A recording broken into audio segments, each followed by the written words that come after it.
السلام عليكم الأحباب، كي راكم؟ إن شاء الله راكم بخير، لا فامي صحتكم إن شاء الله كامل لاباس عليكم.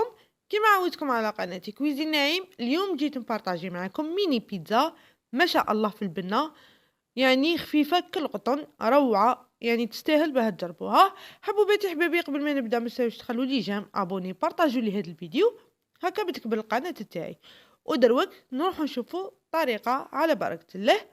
عندي مغرف صغيرة ملح، مغرف كبيرة خميرة الخبز، مغرف كبيرة سكر، 3 مغارف كبار وشوية زيت، نص كاس ما ونص كاس حليب.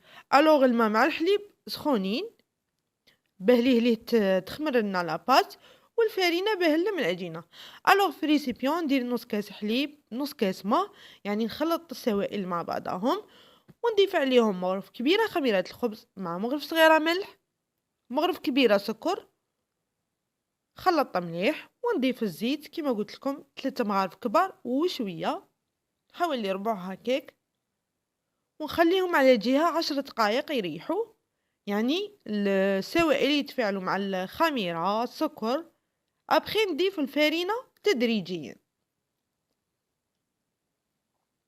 بعد ما خليتهم يريحوا 10 دقائق ودروك راح نضيف الفارينه، يعني لاباط ما راحش نيبسها، نخليها طريه كومام. جماعة ما درتش كونتيتي كبيرة كيما راكم تشوفوا، غير بهاد العبر جاوني 9 ميني بيتزا، يعني ما شاء الله. وانتم تنجموا تضعفوا الكمية.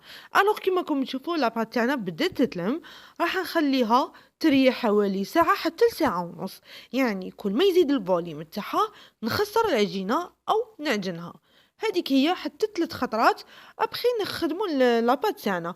ودروك راح نوجدوا صوص طوماط. عندي 3 حبات طوماطيش، ضفت عليها فص توم. الوغ طوماطيش قطعتها دي مورسو، زدت شويه ملح، شويه زعتر، شويه فلفل احمر، فلفل اسود، ودرت تاني توم بودر. الوغ نديرهم فوق النار، خلط غايه، نضيف عليهم الزعتره مع طوماطيش مصبره حوالي مغرف كبيره مش معمره بيه، ونخليها 20 دقيقه فوق النار. من بعد نميكسيها ونضيف عليها 2 مغارف صغار زيت مع مغرف صغيره سكر، ولا صوص راهي واجده. ودروك لاباط تاعنا ريحت فوق اللازم. هاي ليكم، يعني كل ما تخمر نعاود نخسر لاباط. هاي ليكم تما هذه الرابعه وانا نخسر في لاباط تاعنا. ودروك راح نقطعها دي بول او كرات صغار، ويعني راح نستعمل الكاس، ما راحش نستعمل الحلال. تنجموا تستعملوا جماعه، يبقى لكم الاختيار. يعني انا هذه الطريقه ساعدتني ليه وانا كملت. وبيان سور السنيوه تاعنا نديرو عليه بابي كويسون باه ما يسقوناش ميني بيتزا، وندير بهذه الطريقه. يعني الكاس نديرو له شويه فرينه باسكو لاباط راهي مطلوقه شويه. فوالا نواصل الطريقه. ابخي ندير صوص طوماط، ويعني راح تكبر، يعني يزيد الفوليم ما شاء الله. وعندي فخوماج غريار، ميم زيتون الكحل او الاسود. وعندي هذاك فخوماج لا غراتانيا، يعني ما شاء الله تاني فيه قوش باب. فوالا وندير الزعتر بهذه الطريقه تمد بنا ما شاء الله تاني. وندير بولي اشي بهذه الطريقه. جماعه بواش عندكم تنجموا تزينوا، تنجموا ديروا غير صوص طوماط مع فخوماج ولا فيونداشي، يبقى لكم الاختيار، وكل وحده الكو تاعها كيفاش تبغي تاكل ميني بيتزا تاعها. اي فوالا كيما راكم تشوفوا درت بولي اشي بهذا الفاصون.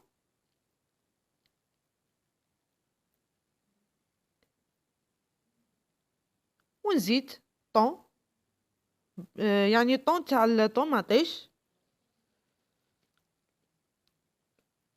فوالا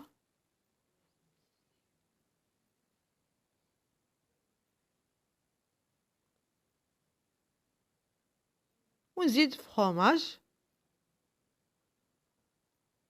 هذا تاع البواط نورمالمون يدير 12 ميل جماعه. ابخي ندير الزيتون والجرير غادي نقطعوه غير تما، يعني ما راحش نرابيه، يمد بنا ما شاء الله، ومام يدوب ليه ما يغبنش. فوالا. وراني شاعلة الفور من الفوق ومن التحت على درجة 180. الوغ راه في 10 دقايق هكاك ملي شعلت الفور يعني يحمى غاية. هذيك هي غير ندير الميني بيتزا يزيد الفوليم وما متشدناش في الطياب. ودروك ندير الفرomاج غريير بهذه الطريقة ونديرهم يطيبوا، ومن بعد نوريه لكم كيفاش طابوا. وبيان سور راح نقسم لكم ثاني كيفاش جاو ميني بيتزا تاعنا. ما تروحوش. اي فوالا، هاي لكم ميني بيتزا صدقوني جات ما شاء الله خفيفه كالقطن، روعه بزاف بنينه، يعني تستاهل باه تجربوها. هذه هي الفرصه تاعكم باه تجربوها في رمضان ان شاء الله. اذا جربتوها قولوا لي رايكم في التعليقات، اسكو جاتكم شابه ما جاتكم شابه. يعني شوفوا معايا جات اسفنجيه، شوفوا معايا لاباط تطلع وتعاود تهود، مام جات حمراء ما شاء الله. اي فوالا حبوباتي حبابي، رانا وصلنا لنهايه الفيديو.